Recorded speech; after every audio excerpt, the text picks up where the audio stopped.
සක්කාය දිට්ඨිය කැඩිලා යනවා. විචිකිච්ඡාව පොඩ්ඩක්වත් උපදින්නේ මේ මාර්ගයයි අමාර්ගයයි ගැන කිසිම සැකයක් උපදින්නේ සසර මගයි නිවන් මගයි පැහැදිලිව යා දන්නවා. ඒකට අපි කියනවා ඵල සම්මා දිට්ඨිය කියලා. ඒ කියන්නේ එතන තමයි සෝතාපන්න වෙන්නේ. ඔන්න ඔතන.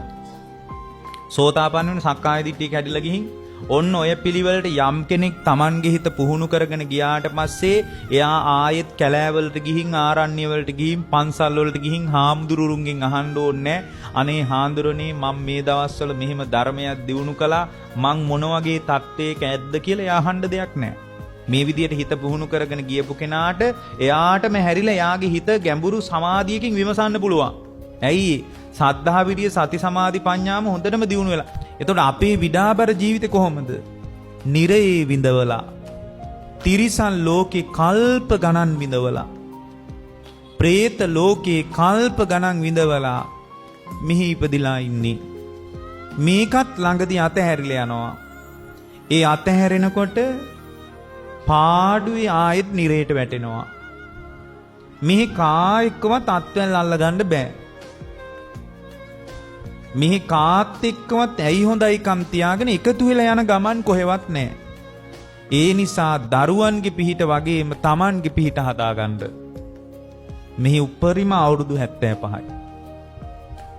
ඒ නිසා Tamanගේ පිහිට දරුවෙක් මුණුබුරෙක් නිසාවත් වනස ගන්න නම් එපා. මොකද ආයෝය දරු මුණුබුර අපිට හම්බ වෙන්නත් පුළුවන් නොවෙන්නත් පුළුවන්. මේ ඔක්කොම මානව බැඳීම් ඔබේ හෘද ස්පන්දනේ වැඩ කරනකම් විතරයි. එතනින් පස්සේ කවුරුවත් නැහැ පින්වත්නි. අන්න ඒ නිසා තමයි බුදුරජාණන්සේගේ බුද්ධ වචනේ උපකාරය අවශ්‍ය වෙන්නේ. ඔය පින අභිනන්දනය වුණොත් ඒත් නිවන්ට වැටෙන්නේ නැහැ. ලංකාවේ මිනිස්සු මුහුණ දෙන බරපතලම ප්‍රශ්නේ ඕක තමයි. ලංකාවේ මිනිස්සුන්ට හරියට පින අභිනන්දනය වෙලා තියෙනවා. ඒක යහපතක් නෙමෙයිද? යහපතක්. එයා සුගතිය යනවනේ. හැබැයි සුගතිය ගියත් සමහර විට මේ පිනේ විපාකයක් විදියට දෙවිවරු අතර උපදිනවා. පිනේ විපාකයක් විදියට දෙවිවරු අතර උපදින්නේ. දිව්‍ය ලෝකේ යන්න ඉක්මනට යන්න පුළුවන්. හරි පහසුයි දිව්‍ය ලෝකේ යන්න. මේ බුද්ධ ශාසනික දිව්‍ය ලෝකේ යනවා කියන එක හරිම සිම්පල් දෙයක්. හරිම ලේසි. එතකොට මේක දිව්‍ය ලෝකේ ගිහින් ඔන්න දිව්‍ය ලෝකේ මෙහෙ වගේත් නෙමෙයි ආයුෂ. දිව්‍ය ලෝකේ ආයුෂ මනින්නේ කල්පවලින්. සමහර දිව්‍ය ලෝක තියෙනවා හරිම දීර්ඝයි ආයුෂ. ඒතකොට දීර්ඝ ආයුෂයක් වින්දනය කරනවා. එතකොට මෙහි බුද්ධාන්තර ගණනාවක් ඉවර වෙලා ඉවරයි සමහරට. බුද්ධාන්තරම නෙමෙයි මේක අපි නිකන් හිතමුකෝ බුද්ධ ශාසනය ඉවරයි. ඇයි දැන් සාමාන්‍යයෙන් තව මේ බුද්ධ ශාසනය පවතින පොඩි කාලයයි. දැන් සාමාන්‍යයෙන් සංස්කෘතික කතාවේ කියනවා බුද්ධ ශාසනයේ ආයුෂ අවුරුදු 5000යි කියලා. දැන් 2500කුත් ගෙවිලා ඉවරයි. තවත් 2500ක් තියෙයි.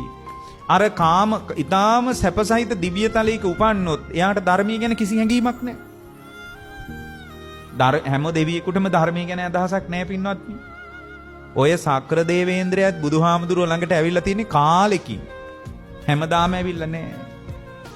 අර බුදුහාමුදුරුවෝ ළඟට එක වෙලාවක සක්‍ර දේවේන්ද්‍රය ඇවිල්ලා කියනවා මේ මට ඔබ වහන්සේ දකින්න එන්න නෑ මට හරියට වැඩ. හැබැයි මං කාලෙකට කලින් ඔබ වහන්සේ දකින්න ආව එදා ඔබ වහන්සේ සමාපත්තියෙන් වැඩ හිටියේ. මම ටිකක් බලාගෙන ඉඳලා වැඩම කළා. එක දවසක් මට එන්න බැරි නිසා දිව්‍ය අප්සරාවක් අතේ මං ඔබ වහන්සේගේ සිරිපා සටහන් වන්දනා කරන්න කිව්වා එක දවසක්. ඒ කියන්නේ නේද සක්‍ර දේවේන්ද්‍රයා කියන කෙනත් බුදුහාරු දකින්න ඇවිල්ලා නැහැ. ඔය සක්දෙවිඳු කියන කෙනා ගැන හොඳට ලස්සන විස්තරයක් තියෙනවා. වේදනාව සම්බන්ධව එක වෙලාවක සක්‍ර දේවේන්ද්‍රය ඇවිල්ලා ප්‍රශ්නයක් අහලා තියෙනවා.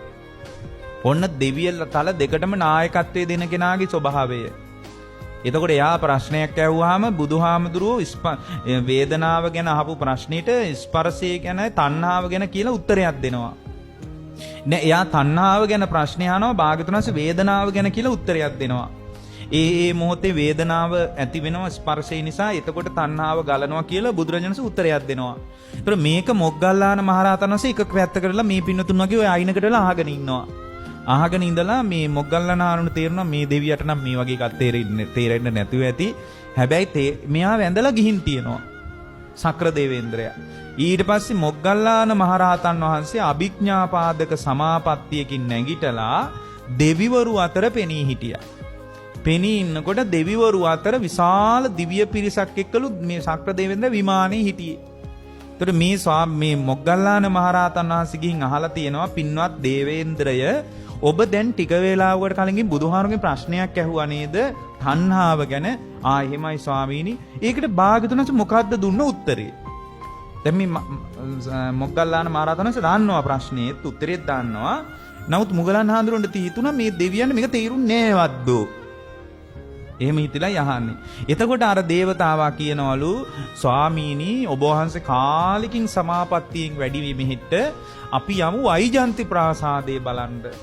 එහෙම කියනවලු. එතකොට ආයෙත් අර මුගලන් හාමුදුරුවෝ කියනවලු නෑ දේවේන්ද්‍රේ වෛජන්ති ප්‍රාසාදේ බලන්න නෙමෙයි මං ආවේ. මට තියෙනවා අර ඔබ බුදුරජාණන්සේගෙන් ගිහින් ප්‍රශ්නයක් ඇහුවානේ. ඒ ප්‍රශ්නෙට බුදුරජාණන්සේ දුන්නු උත්තරේ මට කියන්න. ස්වාමීනි අපි සුරාසුර යුද්ධයෙන් දිනුවහම තමයි මේ වෛජන්ති ප්‍රාසාදයේ මැව්වේ. ස්වාමීනි මේක බලන්න ටිකක් ඔබ වහන්සේ මේ ආපු එක කියලා හිමීට දැන් ඔන්න දෙවියොන්ගේ ස්වභාවය. නිකන් කෙනෙක්ද මේ සාක්‍ර දේවේන්ද්‍රයා. එයාත් තෙමීට ලිස්සලා යන කෙනෙක් බලාගෙන යද්දි. දැන් මේ දේශනාවක තියෙන්නේ මේක. එතකොට ආයෙත් අර මේ මොග්ගල්ලාන මහරහතන් වහන්සේ ආනෝ නෑ දේවේන්ද්‍රය මං ආවේ මට මේ දෙයක් දැනගන්න තියෙනවා. එතකොට අර වෛජන්ති ප්‍රාසාදය ගැනම කියනවලු. එතකොට මොග්ගල්ලාන මහරහතන් වහන්සේ සමාපත්තියෙන් හිටියේ. දැන් දෙවිවරු එක්ක අදත් පින්වත්නි ඔය සමාපත්තියට සමවැදුණු සමහර ඇහැට පේන්නේ නැති අය එක ගනුදෙනු කරන්න පුළුවන්. අදත් එහෙමයි ඉන්නවා. අදත් එහෙම උදවිය ඉන්නවා.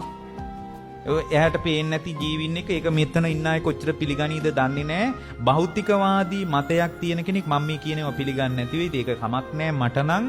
නමුත් පින්වත්නි සමහර හිත දියුණු කරගත්තට පස්සේ මේ ඇහැට පේන්නේ නැති ජීවීන් ගැන යම් අදහස් ගන්න පුළුවන්. අත් පණිවිඩ හුවමාරු කරගන්න පුළුවන්. අද නම් මේ දේවාල වල ආරෝමය කිරීමවට නම් වැඩි යන්න එපා. ඒවා මේ තමන්ගේ ව්‍යාපාර ඒවා. නමුත් හිත දියුණු කළාට පස්සේ ඇහැට පේන්නේ නැති සමහර ජීවීන් එක්ක යම් අදහස් හුවමාරු කරගන්න පුළුවන් අවස්ථා තියෙනවා. එහෙම කුසලතා සහිත අය මේ ලංකාවේ ඉන්නවාද? ඒගොල්ලෝ මේ ව්‍යාපාරික අදහසින් නෙමෙයි ඒ පණිවිඩ හුවමාරු කරගන්න අය. එතකොට දැන් මේ වගේ සංසිද්ධියක් මේ මොග්ගල්ලාන මහරහතන් වහන්සේ කියන්නේ මහා ඉරදිමත් කෙනෙක් නේ. හිත හුඟක් දියුණු කරපු කෙනෙක්. හිත දියුණු කරපු. එතකොට මුගලන් මහරහතන් වහන්සේ අහද්දී අර සක්‍රදේවේන්ද්‍රයා මේ වෛජන්ති ප්‍රාසාදය ගැන කියනවා. එයා කියනවා මේක මම මැහුවේ මේ මහල් ගානක් උසට මේක සුරාසුර යුද්ධෙන් දිනුවාම සංකේතයක් විදියට මේක මැව්වේ කියලා කියනවා. මේකේ දිව්‍ය අප්සරාව මෙන්න මේ විදියට ඉන්නේ කියලා ඒ தත්ත්වය ගැන කියනවා. එතකොට මොග්ගල්ලාන මහරහතන්සේ සමාපත්තියෙම මහපොට ඇඟිල්ල තද කරලා වෛජන්ති ප්‍රාසාදේ කරකවලා අතාරිනවා. එතකොට අර දෙවියන්ගේ ඇස් දෙක උඩ ගිහින් බය වෙලා අනේ ස්වාමීනි මෙන්න මේකනේ මං ගිහින් ඇව්වේ මේකට බුදුරජාණන් වහන්සේ මෙන්න මේ වේදනාව ගැනනේ උත්තරේ දුන්නේ කියලා උත්තරේ මතක් වුණා කියනවා. ඒ වෙලාවේ උන්වහන්සේ වැඩම කළාම අර දිව්‍ය අප්සරාව ඇහුවලු මේ මහා එරදිමත් මුනිවරයෙක් මේ කවුද? ඒ ඔබ වහන්සේගේ ගුරුවරයාද? කවුද මේ අහලා තියෙන්නේ? අර දිව්‍ය අප්සරාව. එහෙනම් ඒගොල්ලෝ බුදුහාරු ගැන දන්නෙත් නැහැ. දිව්‍ය ලෝකේ තමයි උපන්නේ. ඒගොල්ලෝ අහලා තිනවා මේ ඔබ වහන්සේගේ ශාස්ත්‍රූවරයාද? නෑ ඒ අන්‍ය භික්ෂුවක්.